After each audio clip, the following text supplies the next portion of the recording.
Ipinahayag ng mga opisyal ng Estados Unidos ang pag-asa ng mga ito na magbubunga ng ilang konkretong resulta sa pagkikita ni US President Joe Biden at Chinese President Xi Jinping, Miyerkules, November 15 sa US. Kabilang narito ang pagsulong ng military communications. Ayon kay White House National Security Advisor Jake Sullivan, maaaring umanong magkaroon ng paggalaw tungo sa pagkaparehong layunin sa pamamagitan ng intense diplomacy. Kinundina noon ng China ang mga naging paggalaw ng US Navy at Air Force sa Western Pacific, sanctions at economic restrictions na ipinataw sa bansa, kaya naman gumanti ang China sa pamamagitan ng pagkansela ng military talks sa US. Umaasa rin ang White House na pagtutulungan ng US at China ang laban kontra fentanyl trafficking.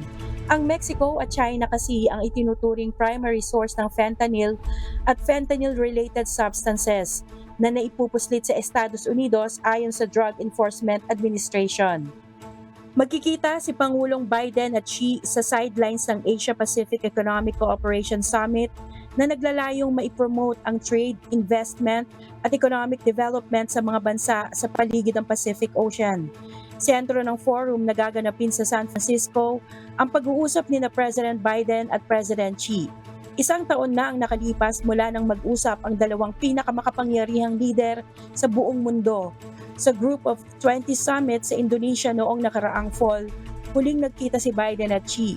Dahil sa namuong tensyon sa pagitan ng dalawang bansa, bunsod ng pinabagsak na Chinese spy balloon ng US. Tinatayang 40% ng mga produce ng goods and services sa buong mundo ay nanggagaling sa Estados Unidos at China.